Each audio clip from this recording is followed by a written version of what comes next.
If you want to see amazing and exciting duels, informative and entertaining top 10 lists, and everything else that's just great about the game of Yu-Gi-Oh, you gotta watch the Capital G show. Shout outs to my homeboy Dante. Hey. What's up YouTube, Capital G here, making a follow-up video to my bold prediction video about the North American WCQ. You guys remember this video? I posted it Friday night, just before Nationals started the following Saturday, and I felt like even though I did go out on a limb and I had some pretty far out there predictions, I actually felt confident in a lot of my predictions and my statements that I made in that video. Now, I got a lot of ridicule. A lot of people were saying that I was crazy or that you shouldn't listen to me, but overall, even though I was inaccurate a lot, I still feel really good about my predictions, and I guess one day we won't have to make this series where Capital G is wrong, because I guess the law of averages says that one day in my predictions I'll be right on everything, but as long as I continue to be basically wrong about some of these predictions, I'll keep making these series. So enough of the rhetoric, let's go ahead and begin. Where Capital G was wrong. For starters, we all know that I predicted Spirit Beast, Ritual Beast to win the entire event. They definitely didn't, and I'll fully admit that. But let's be honest, the deck did way more. It had a much better showing than just about anybody expected. A lot of people were saying that they didn't even expect more than one copy or more than one player to even make top 64 with the deck. The deck actually finished 2 in the top 8. I mean, that's the same amount as Necros is. That's the same amount of Necros players that were in top 8. This deck could have had 2 players in Worlds. Jarrell lost his final match, lost that spot, but still a top 4 finish and a 7th place finish out of over 2,000 duelists. You know, I really felt like I had a lot of confidence in Ritual Beast. I've been talking about this deck for probably about the last month or so, and I feel like the deck is much more consistent than people give it credit for. I feel like the Necros matchup is a favorable one. I feel like there's a bunch of different cards, like you know, a turn 1 mistake or a turn 1 macro that can just win you the duel, and I felt like as long as this deck could just stay away from Cleefort, and I thought the Cleefort players would knock each other off and the Necros players would knock them off, I thought that Ritual Beast would have a very strong showing. Where Capital G was right.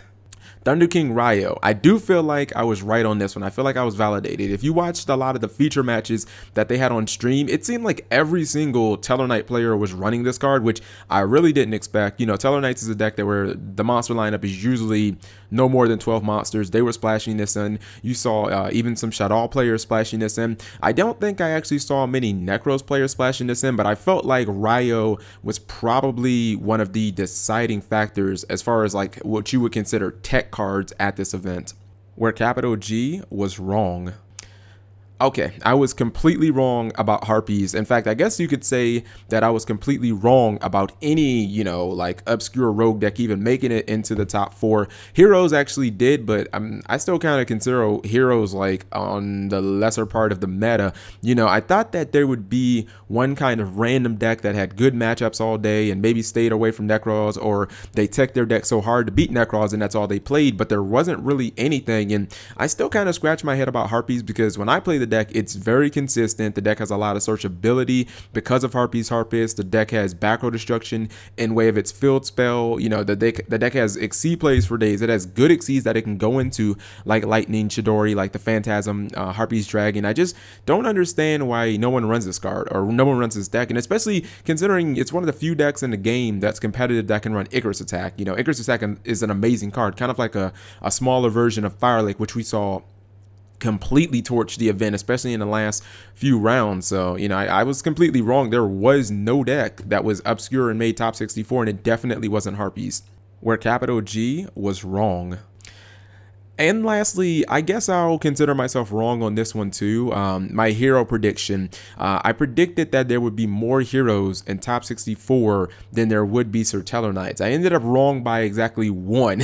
There were 2 Sir Teller Knight players in top 64 and 1 hero player. Although I guess there is some solace in the fact that at the Dragon Duels, heroes actually finished 2nd. Now, the reason I kind of thought that heroes would do better than Sir Teller Knights, for one, I thought that players would have Sir Teller Knight fatigue, playing pretty much the same deck in the same manner for almost a year now. I felt like the Star Seraph engine was kind of a bust with Teller Knights. It just makes the deck a little more inconsistent, and I thought that a lot of players would want the simplified win condition of just summoning a Dark Law and winning a game and not really having to grind out more than that, because against Necros, against a Cleafort turn 1, if they don't have an immediate answer like, you know, a Book of Eclipse or a Bullblader or something like that, or maybe a Dark Hole Regeki, you're probably just going to blow them out, and you're guaranteed to probably get a card out of their hand with Dark Law, especially against those two decks. You can pretty much throw Tellar Knights in there as well. In fact, if the kid hadn't forgotten about his Dark Law a couple of times, he might have actually won the finals for Dragon Duel. So this could have been